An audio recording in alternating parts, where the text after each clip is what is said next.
Lamont Datway Jones, raw and uncut.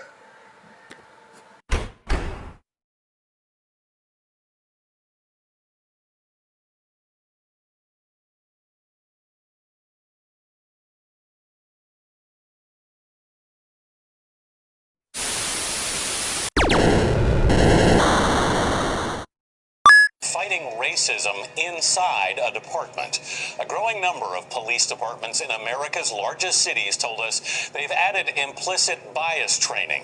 But hundreds of officers in multiple states have recently been exposed for racist social media posts attacking minorities and promoting racial stereotypes. Jeff Begay spoke to one St. Louis police sergeant whose department has officers at the center of that controversy. He continues our investigation into policing in America 5 years after Ferguson. Jeff, what did that officer tell you? The St. Louis Metro police officer that you're about to hear from says the culture among her department's top brass is allowing bad cops to slip through the cracks. When we asked if the department had training to address possible racial bias, the answer wasn't clear. Do you think that there are white supremacists on the police force? Yes. You didn't even pause. Have you seen some of the Facebook posts of some of our suspended officers right now? Yes. Heather Taylor is an almost 19-year veteran on the St. Louis Metro Police Force. She points to the recent report by the Plainview Project, which flagged thousands of racist and derogatory social media posts, including some from 22 current St. Louis Metro officers, like this one that compared Black Lives Matter to the KKK. As president of the Ethical Society of Police, a predominantly black local union, Taylor's mission is to root out racial discrimination among police. Protests in Ferguson took place about 10 miles from St. Louis Metro PD headquarters and led to changes in training there.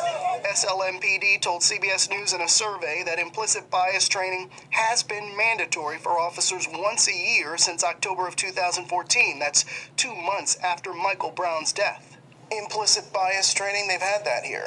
Yes. Has it worked? I think that's pretty obvious that it hasn't. If implicit bias training is mandatory, it doesn't seem to have left an impression on Heather Taylor. Have you been through it? No, it was optional. Okay. Lieutenant Cheryl Orange, a patrol officer for the department, says she doesn't remember taking it either. Wasn't it mandatory? Not that I recall, but it may have been. We've been trying to get SLMPD's police chief to comment on our CBS News investigation that found a majority of departments nationwide are adding training to address possible racial bias. Over a period of months, there have been phone calls, emails, and each and every time the police department has declined our request for interviews. There's a change. So we went to the man who hired the police chief. Jimmy Edwards is the public safety director for the city of St. Louis. We had an officer tell us she knows that there are white supremacists on the police force. I'm not surprised. My job is to root that person out. Implicit bias training, is it mandatory for all officers? Yes, it is. It is mandatory. We've talked to officers who don't remember taking implicit bias classes. You know, well, everybody in the city of St. Louis have taken implicit bias training. And they can't remember it? I don't know. That's a good question for them. That's odd. It is odd.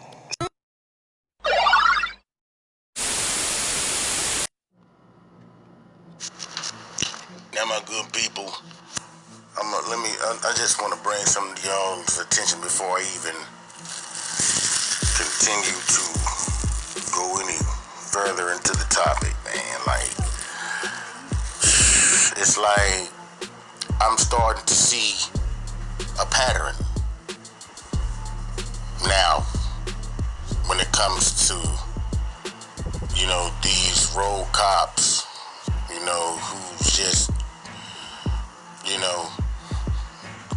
got the itchiest damn trigger fingers that I've ever seen in my life. When it comes to these crooked-ass, rogue-ass cops. And that trend that I'm starting to see from these type of people that I'm talking about is these people could care less. In other words, these people, they let me know. The reason I'm comparing, the Jacob Blake incident to the Philando Castile incident is this. These people don't give a damn. And back to what I was saying, this is the trend that I was talking about, that I'm starting to see with these crooked rogue ass cops. They don't give a damn if you are in front of your children. In other words, they wouldn't give a damn if your children is present when they decide to deceive you as a quote-unquote death threat. Fuck out of here, okay? Because I don't know anybody, not in my lifetime, that has or has ever been a damn death threat in the presence of their children, especially small. And these kids were young children as well, okay? And it really doesn't matter what age they are. It's the fact that these people are with their kids. So you think that they're gonna try to kill or harm you in front of their children? I mean, my people, you just gotta stop and ask yourself this. That's why I say this is some bullshit. And excuse my French, but it is what it is. And I'm sick of seeing it, man. I mean, damn, like, the man had his kids, his children with him, and they still didn't give a damn. Just like I said, same with Philando Castile. You done unloaded on this man, and then what makes the Philando Castile case even more effed up when you really think about it is he told this cop. He actually told this cop, he said, look, I'm a licensed carrier. I have a firearm on me. He told this cop this. Okay, so if these cops supposed to be so professionally trained to deal with certain situations, you would have thought that cop would have had sense enough, you know, to remember this man just told you this before you asked him to show him when the cop was asked for him to show him his license. Like, I mean, think about that. That's dumb as hell if you really think about it. Okay, why would you ask him? Okay, I know you couldn't have forgot that quick. That man just had told him prior to him asking him this. You know what I'm saying? Like, I'm strapped. I got man. I just had to pause for a minute, but like I was saying, he told this cop, man, that he was strapped and he had a gun license and he was licensed to carry, okay? Then behind that, he turns around and asks this man for ID shirt license. Man, get ready to reach to show you his identification and his permit, license to carry. You gun the man down with the baby in the back. Mind you, his daughter was only, 3-4 years old? I mean, damn. And that's the trend I'm starting to see now with these rogue, white supremacist ass cops that have eased their way into the police system. Shit, I mean, how many of these people are y'all gonna continue to let into the so-called justice system when it comes to hiring these damn clowns as cops? Shit, that lets me know, hell, they've pretty much, the white supremacists, they pretty much infiltrated every damn cop, or should I say police precinct in the whole entire damn country. Might as well say, yeah, they've infiltrated every police organization in the country. Because if it's not happening in one state, it's happening in another state. And happening in that state, it's happening in another state. So yeah, that lets me know, people, hey, keep your eyes open. Yeah, this should be an extra wake-up call. Let you know that they've infiltrated every damn, like I said, police organization in the country. I'm telling y'all now. I'm telling y'all. But anyway, my good people, I mean, it just baffles me that this keeps happening. And well, at one point it was baffling me until I finally had to sit down and just completely think on a higher frequency than I normally do. And that's how I came up with the conclusion that I know that's what let me know for a fact that these white supremacists have infiltrated every police organization in the country, every police precinct in the country. You dig what I'm saying? I'm telling y'all, man.